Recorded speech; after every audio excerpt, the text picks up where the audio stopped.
안녕하세요, 온라인셀러 이사장입니다. 최근 업로드한 영상들이 좀 심화적인 내용이 많다 보니 오늘은 초보분들을 위한 그런 내용을 좀 다뤄볼까 합니다.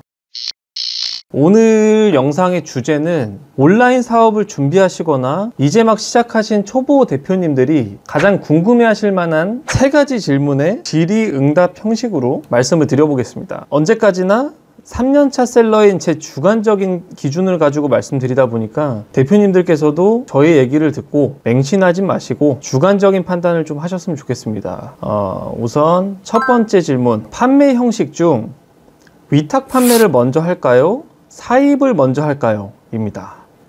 이 부분도 굉장히 좀 많이 궁금해 하실 내용 같은데, 결과부터 말씀드리면 저는 사입을 추천드립니다. 이제 막 시작을 하셨거나 준비 중인 대표님들께서는 직장을 겸업하시는 경우가 상당히 많으신데요. 이 경우 도매처나 제조사에서 직접 배송을 해주는 위탁 판매가 더 적절하다고 알고 계시겠죠. 근데 저희의 의견은 다릅니다. 본업을 진행하시면서 부업으로 온라인 사업을 하실 때 사입 방식에 있어서 가장 큰 문제점이 배송에 관련된 부분인데, 배송은 삼자물류를 이용하시거나 위탁 판매처럼 건 바이 건으로 돈을 입금하는 형식이 아닌 50개, 100개 제품을 한 번에 사들이는 사입으로 진행을 하더라도 도매처나 제조사에서 그 사입한 제품을 보관해주고 위탁 배송까지 해주는 업체가 굉장히 많습니다. 이렇게 판매 방식을 사입으로 진행하실 경우 아무래도 도매처나 제조사와 원가 협상하는 데 있어서 훨씬 유리한 부분이 있기 때문에 판매가에서도 경쟁업체 대비 우위를 점하실 수가 있습니다. 가장 큰 장점은 지금 말씀드릴 이 부분이라 생각하는데, 그렇지 않은 분들도 있겠지만 대부분 사람이라는 동물은 몸이 편해지고 여유가 생기면 굉장히 게을러집니다.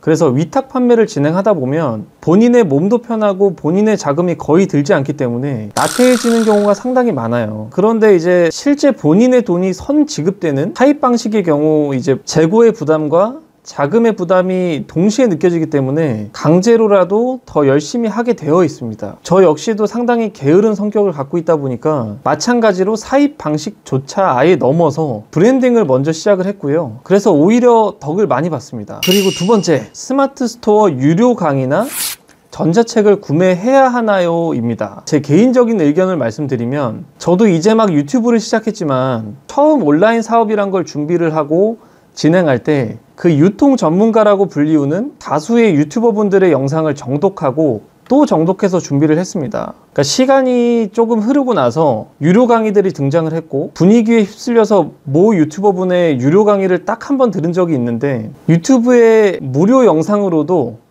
충분히 많이 있는 그 내용들이 중복해서 있었습니다. 그 이후엔 유료 강의 같은 건 아예 쳐다도 안 봤고요.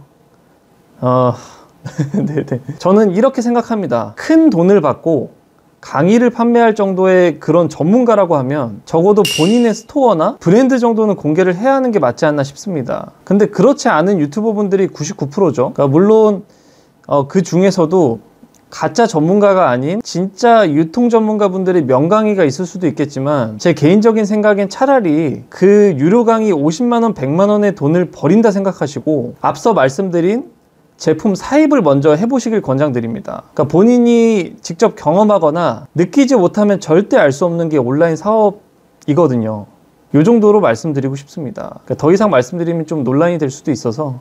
그리고 세 번째, 어떤 상품을 팔아야 할지 모르겠어요. 그러니까 이 부분도 좀 많이 궁금해 하실 내용 같은데, 저는 지금 제가 운영하는 브랜드의 같은 카테고리의 오프라인 매장에서 4년 넘게 근무를 했습니다. 그러다 보니까 이제 자연스레 고객의 니즈를 파악하게 되고 어떤 성격의 상품군이 인기가 많은지 조금은 알게 되었죠. 대표님들께서도 마찬가지로 본업으로 진행했었던 그러한 관련된 카테고리를 진행하시길 권장드립니다. 예를 들어서 식품회사를 다니셨으면 식품, 의류 매장에서 근무를 하셨다면 의류가 되겠죠. 굉장히 당연한 얘기겠지만 본인이 본업에 종사를 하면서 자연스럽게 느꼈던 그런 고객의 니즈를 빠르게 파악해서 상품을 소싱하는 게 중요하겠죠.